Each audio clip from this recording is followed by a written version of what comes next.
પ્રધાનમંત્રી માનનીય નરેન્દ્રભાઈ મોદીનો જન્મદિવસ છે.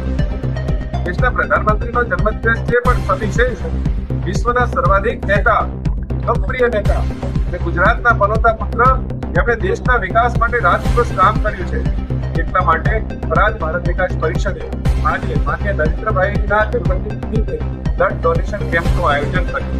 ખૂબ મોટી સંખ્યામાં ઉત્સાહ સાથે બ્લડ ડોનરો ડોનેશન કરી રહ્યા છે. અહીં કોલેજના વિદ્યાર્થીઓ, નારી શક્તિ પણ બ્લડ ડોનેશન માટે આવી રહી છે, જે અમારા માટે ગૌરવ સમાન છે. બ્લડ ડોનેટ કરવું એ માનવતાનું કામ છે. ખાસ કરીને જ્યારે જે માણસને રક્તની જરૂર પડે છે, ત્યારે માણસનું રક્ત જ બીજા માણસને કામ આવે છે. એ કોઈ ફેક્ટરીમાં બનતું નથી. એટલે બ્લડ ડોનેશન કરવું એ માનવતાનું સૌથી મોટું ઉત્કૃષ્ટ કાર્ય છે. અને નરેન્દ્રભાઈના જન્મદિવસે ભારત વિકાસ પરિષદે નિધિ બ્લડ બેંક થરાદના સહયોગથી આજે આ કેમ્પનું આયોજન કર્યું છે.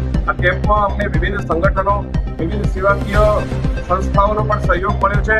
ખાસ કરીને કેપી ત્રિવેદી શૈક્ષણિક સંકુલથી કિશનભાઈ, સરકારી સાયન્સ કોલેજમાંથી સોલંકી સાહેબ, મારુ સાહેબ અને વિવિધ સંગઠનો અને અમારા પરિષદના પ્રમુખ માન્ય ડોક્ટર હિતેન્દ્રભાઈ શ્રીમાળી, મંત્રી મયારામભાઈ જોશી, પ્રાંતના અમારા ભાઈશ્રી અમૃતભાઈ, ભાઈશ્રી જયપ્રકાશભાઈ અને તમામ અમારા હોદ્દેદાર શ્રીઓ એક પૂર્ણ સહયોગ કર્યો છે.